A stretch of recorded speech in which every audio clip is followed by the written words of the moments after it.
So next बघतोय आपण integral of the form.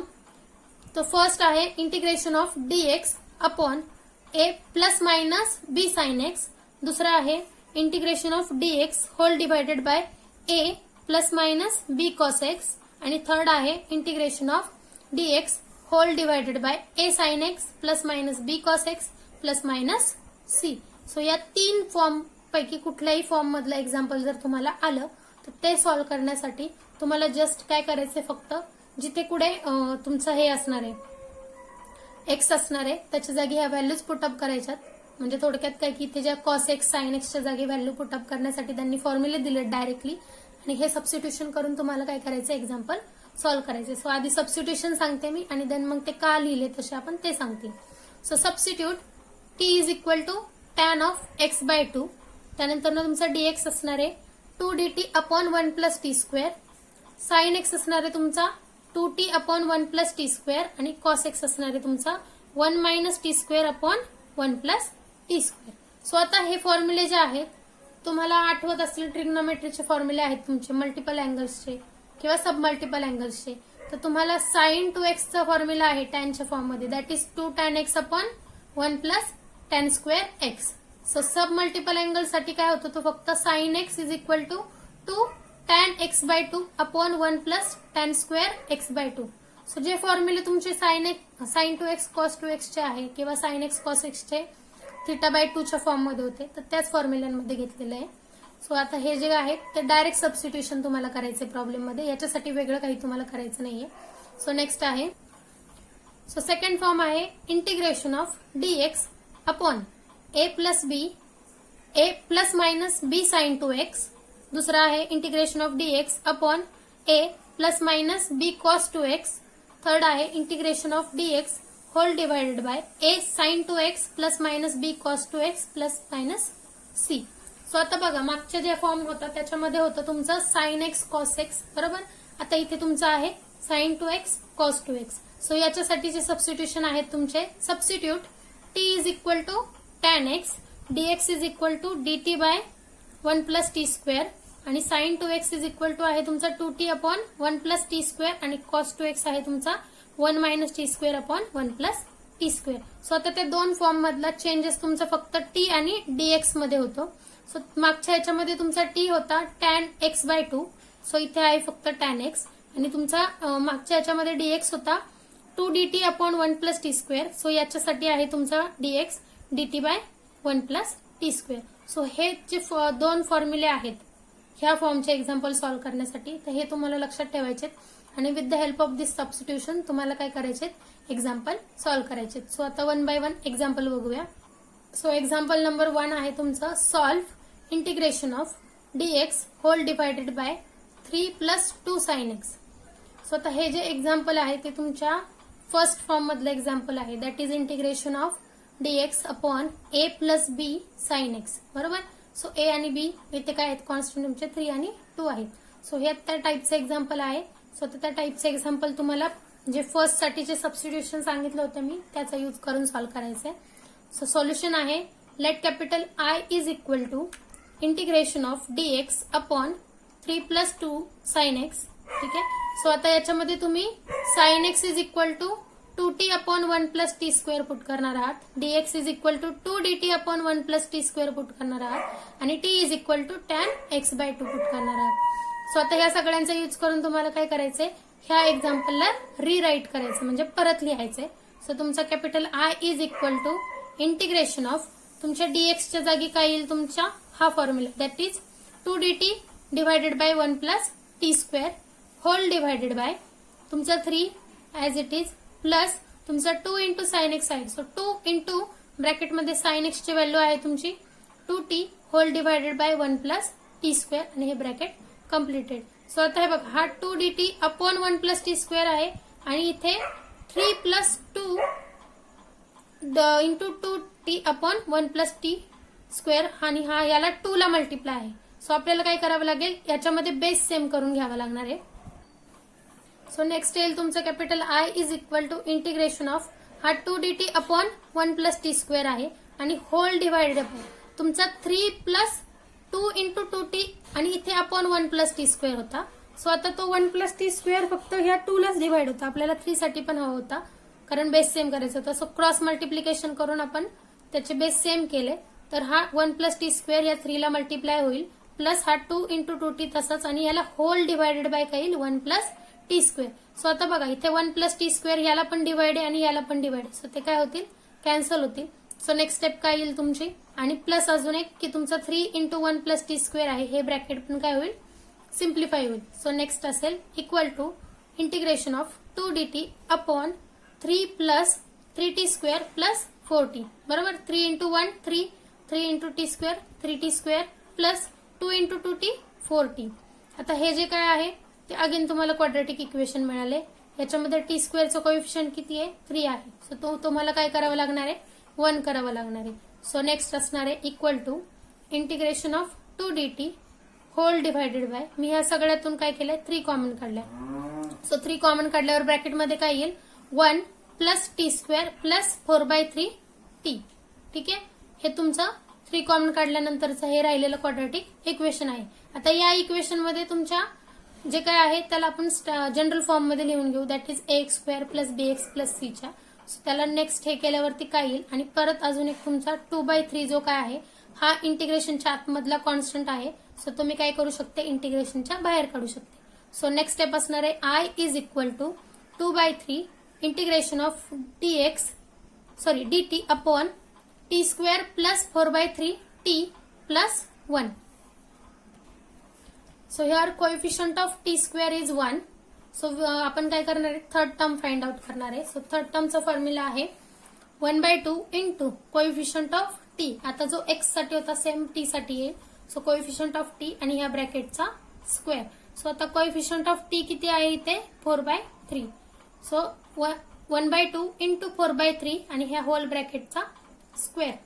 So इथे 2 1 जा 2 आणि 2 2 जा 4 हे कॅन्सल होतील आणि 2/3 राहील. सो 2/3 ब्रॅकेटचा स्क्वेअर, सो तो येईल तुमचा 4/9. सो ही झाली तुमची थर्ड टर्म.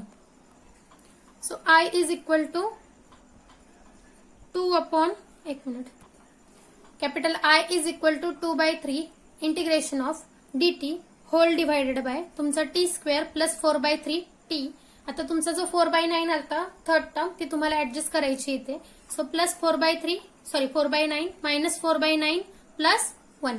सो आता हे जे काय आहे ते क्वाड्रॅटिक इक्वेशन त्याला एका ब्रॅकेटमध्ये लिहून घ्या आणि याचं आन्सर तुम्ही काढून घ्या. सो मायनस 4/9 प्लस 1 त्याचा आन्सर येईल तुमचं प्लस 5/9. सो तुम्हाला मिळेल equal to 2/3 integration of dt whole divided by ब्रॅकेटमध्ये येईल t square plus 4/3 t plus 4/9 bracket completed plus तुमचा 5/9. सो आता तुम्हाला काय करायचं ह्या क्वाड्रॅटिक इक्वेशनला सॉल्व्ह करायचे, ह्याचे फॅक्टर्स फाइंड आउट करायचे. सो तुम्हाला काय करायचंय 4/9 चे फॅक्टर्स पाडायचे असे की जे दोन नंबर्स असतील त्यांचा प्रोडक्ट केला तर 4/9 येईल आणि ऍडिशन केली तर 4/3 येईल. ठीक आहे, सो मी असे दोन फॅक्टर शोधले, दॅट इज 2/3 आणि 2/3. सो 2/3 इंटू 2/3 केलं तर येईल तुमचं 4/9 आणि ऍडिशन केली तर येईल 4/3.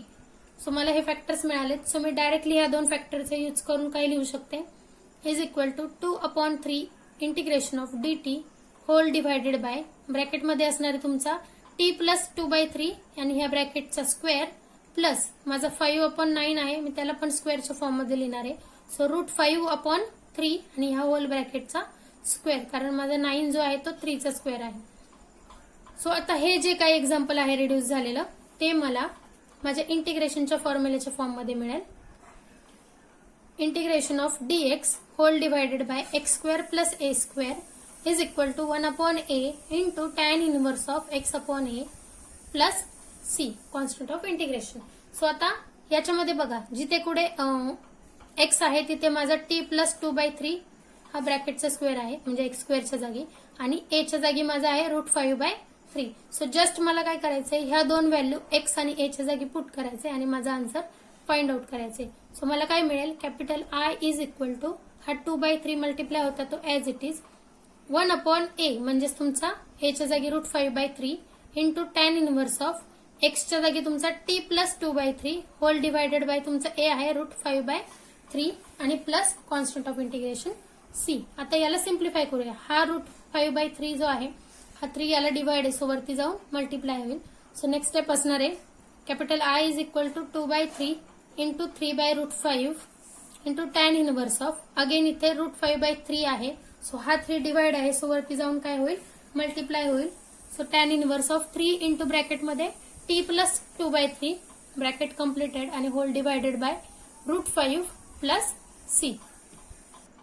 सो इक्वल टू तुम्हाला काय मिळेल 2/√5, ते 3 कॅन्सल झाले, so 2/√5 into tan inverse of 3 तुम्ही त्या ब्रॅकेटला आतमध्ये मल्टिप्लाय केला तर तुम्हाला मिळेल 3t plus 2 whole divided by √5 bracket completed आणि प्लस सी. आता हे बघा, हे जे आन्सर आहे ते टी मध्ये मिळाले आणि तुम्ही प्रॉब्लेम एक्स साठी सॉल्व्ह करताय, सो तुम्हाला फायनल काय करायला लागेल, टीच्या जागी त्याची व्हॅल्यू पुट करावी लागेल. तर तुमच्या टीची व्हॅल्यू होती tan x/2, सो फायनली तुम्हाला आन्सर मिळेल capital I is equal to 2/√5 tan inverse of ब्रॅकेटमध्ये 3 tan x/2 plus 2 whole divided by √5 bracket completed आणि प्लस सी. सो हे झालं तुमचं final answer. So second problem आहे evaluate integration of dx upon 4 - 5 cos x. बरोबर, आधीच्या problem मध्ये काय होता तुमचा sin x होता, आता इथे तुमचं काय आहे cos x आहे. सो सेम त्याला परत त्याच मेथडने सॉल्व्ह करायचंय. So solution let capital I is equal to integration of dx upon 4 - 5 cos x. ठीक आहे, सो आता इथे काय करणार आहे तुम्ही, cos x च्या जागी काय सबस्टिट्यूट करणार आहात, 1 - t² अपॉन 1 + t². dx च्या जागी तुम्ही लिहिणार आहात 2dt अपॉन 1 + t² आणि t आहे तुमचा tan x/2. सो हे 3 सबस्टिट्यूशन आहे जे तुम्हाला ह्या प्रॉब्लेम मध्ये करायचे आहेत. सो तुमचा प्रॉब्लेम रिड्यूस होईल. Capital I is equal to integration of तुमच्या dx च्या जागी येईल 2dt upon 1 + t² whole divided by 4 आहे, सो 4 - 5 इंटू cos x आहे, सो इंटू cos x च्या जागी तुमचा 1 - t² अपॉन 1 + t² येईल ब्रॅकेट कम्प्लिटेड. आता इथे बघा तुमचा 5 आणि इंटू हे ब्रॅकेट अपॉन 1 + t² आहे, सो मला बेस सेम करायचंय म्हणजे मला काय करावं लागेल, 4 ला पण 1 + t² ने मल्टिप्लाय आणि डिवाइड करावं लागेल. सो बेस सेम केल्यानंतर काय मिळेल मला next equal to integration of 2dt upon 1 + t² whole divided by 4 into 1 + t² minus 5 into bracket 1 - t² bracket completed आणि ह्याला थ्रू आउट डिवायडेड बाय काय मिळेल 1 + t². सो आता हा 1 + t² इथे पण डिवाइड आहे आणि याला पण डिवाइड आहे, सो तो काय होऊन जाईल कॅन्सल होऊन जाईल. So capital I is equal to integration of 2dt upon, आता जो 4 इंटू 1 + t² होता तर तो 4 मल्टिप्लाय करून घेतलाय आपण, so 4 into 1 4 plus 4 into t² 4t² minus 5 again तुमचा 5 जो होता तो मल्टिप्लाय होता 1 - t² ला आणि शिवाय -5 होता, सो तो -1 इंटू +1 सॉरी -5 इंटू 1 -5 आणि -5 into -t², so +5t². So हे सिम्प्लिफाय झालं तुमचं. सो नेक्स्ट आता तुम्हाला काय करायचंय सबट्रॅक्शन करून घ्यायची. सो +4t² + 5t² होईल तुमचा 9t² आणि +4 - 5 होईल तुमचा -1. सो नेक्स्ट असेल equal to integration of 2dt upon 9t² - 1. So again आता हे काय मिळाले क्वाड्रेटिक इक्वेशन मिळाले, पण हे काय झाले थोडं सिम्प्लिफाय फॉर्म मध्ये मिळाले. सो आता याच्यामध्ये अगेन t² कोएफिशियंट 9 आहे, सो तो आपल्याला 1 करायचा आहे, म्हणजेच आपल्याला परत काय करायचं याच्यातून 9 कॉमन काढायचं. सो नेक्स्ट स्टेप आहे integration of 2dt upon 9 common काढलाय मी, सो ब्रॅकेटमध्ये राहील t² - 1/9 आणि हे ब्रॅकेट कम्प्लीट. आता बघा हा 2/9 जो आहे तो कॉन्स्टंट आहे इंटिग्रेशनच्या आतमध्ये, सो तो मी काय करू शकते इंटिग्रेशनच्या बाहेर काढू शकते. सो नेक्स्ट स्टेप आहे capital I is equal to 2/9 integration of dt whole divided by t² आणि 1/9 ला पण मी स्क्वेअरच्या फॉर्म मध्ये लिहिते, दॅट इज 1/3 ब्रॅकेटचा स्क्वेअर, कारण हा 9 जो आहे त्याचा स्क्वेअर रूट आहे 3. सो आता हे जे आहे ते मला integration of dx upon x² - a² म्हणजे ह्या फॉर्म मध्ये मिळाले. सो आता याच्यासाठीचं इंटिग्रेशन काय आहे माझं 1/2a into log of x - a upon x + a plus c. So आता हा जो फॉर्म्युला आहे तो मला याच्यासाठी वापरायचा आहे.